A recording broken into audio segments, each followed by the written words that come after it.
Robert F. Kennedy was the brother of John F. Kennedy and served as an enlisted man in the United States Navy during World War II in the American sector where he tested a destroyer in the Caribbean. During the JFK administration, Robert was the Attorney General and relentlessly hunted and pursued organized crime within the United States.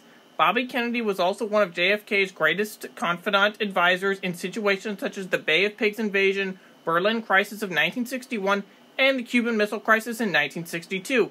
He also notably held a mutual hatred for Lyndon Johnson, who was JFK's vice president.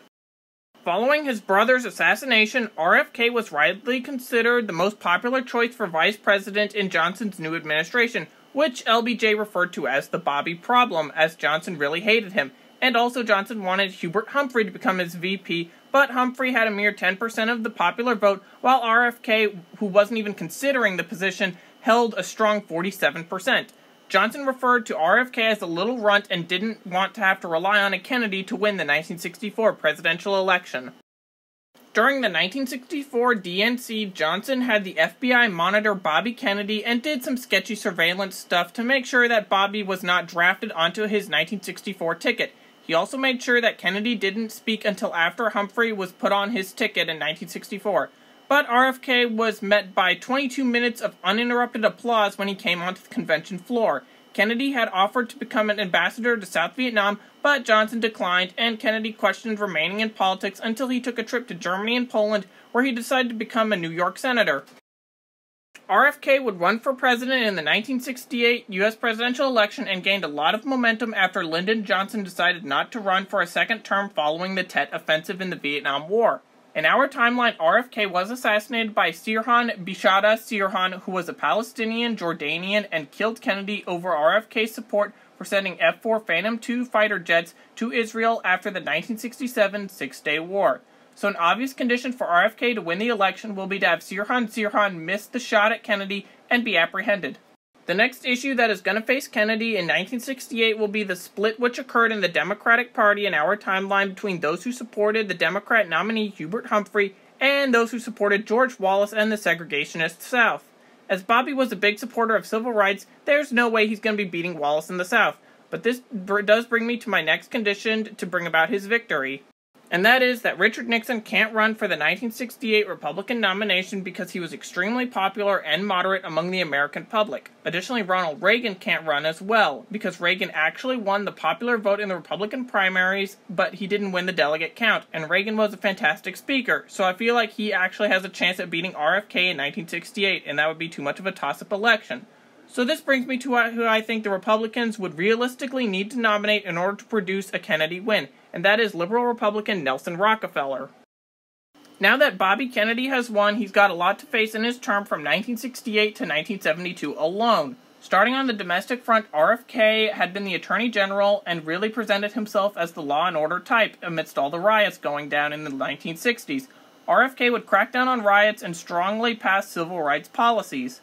However, many of his supporters would likely feel great hope with his election and expect too much from him, which results in many disappointments. It's also difficult to determine all of his domestic policies because he was assassinated, and all that really remains are clips of speeches that he gave, and additionally, it's hard to say who his vice president would be. But overall, I think RFK would be able to pass a lot of his domestic agenda because he had a Democrat Congress to support him. The foreign affairs of RFK's term would be drastically different compared to that of Nixon's in our timeline. To start, Bobby wouldn't be making the same trip to China that Nixon did, as although he was anti-communist, Kennedy would still be seen as a political leftist, and honestly, only a moderate Republican like Nixon or a conservative Republican like Reagan would ever be able to open China. Bobby would have to deal with things like the Indo-Pakistani War and how much to support Mohammad Reza Shah in Iran, which are very difficult to predict in this alternate timeline. On the Cold War in general, Bobby would likely still also be tough on the Soviets, but he would also want to see mass de-escalation. He had stated that he would like to see a non-aggression U.S. foreign policy between the two superpowers, but again, that was a campaign platform, and it's very difficult to say how his ideas and policies would be shaped by what alternate challenges on the world stage would face him during his presidency. It's just hard to try and accurately predict what he would do with little to go on, and also it's unknown what alternate challenges might appear as well in his presidency compared to Nixon's. Regarding the war in Vietnam, Robert Kennedy had been supportive of his brother's action in the country, but was a strong critic of Johnson's handling of the war, especially of the bombing campaign and the introduction of ground troops in 1965. After Johnson made a large commitment of American ground troops to Vietnam in July of 1965, Kennedy made multiple calls for a settlement through negotiation and ending the war. In a letter to Kennedy the following month, Lieutenant Colonel John Paul Vann wrote that Kennedy had a great comprehension of the problems that they faced in Vietnam. Kennedy then suggested in 1966 that the South Vietnamese run a coalition government with the Viet Cong and was angry that the anti-war protesters were supporting him, so his views on Vietnam were complicated to say the least.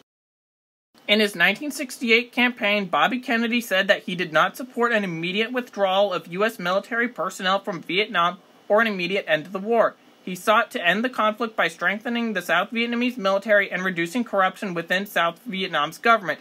He supported a peace settlement between North and South Vietnam. So in his term, he would likely try to accomplish this by putting more conditions on U.S. aid to Vietnam and follow somewhat of Nixon's Vietnamization policies, but with it hastened up a bit. But this would have its own issues at home and abroad. People would blame RFK for all of their problems in Vietnam in his term from 1968 to 1972, where the Warhawks would claim that Kennedy wasn't doing enough to support the South Vietnamese and U.S. forces within the country and that he was prolonging the war in a losing course. Meanwhile, he would be trying to get a coalition government in Vietnam, and this would undoubtedly cause him to constantly be referred to as Ho Chi Kennedy many times by political opponents. Meanwhile, the anti-war crowd would be blaming Kennedy for keeping the war going on, and they would constantly be wanting an instant withdrawal the whole time and not caring about any of the implications. Kennedy's idea of a coalition government in South Vietnam would never work out. The South Vietnamese government would not allow the Viet Cong in the government under pretty much any circumstances. With all of that, I would say that Bobby will try to end the war by the end of his first term. In 1972, the North Vietnamese launched the Easter Offensive to acquire more territory and to be in a better position for negotiations in our timeline.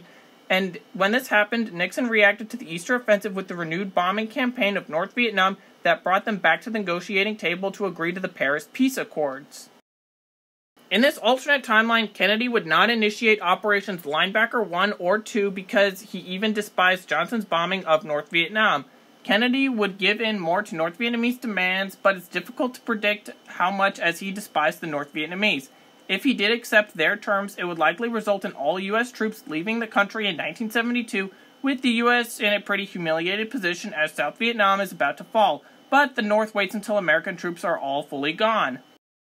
The result would see RFK challenged in 1972 by Ronald Reagan, who holds a very hawkish view on the Cold War and blames Kennedy for, quote, losing the war in Vietnam.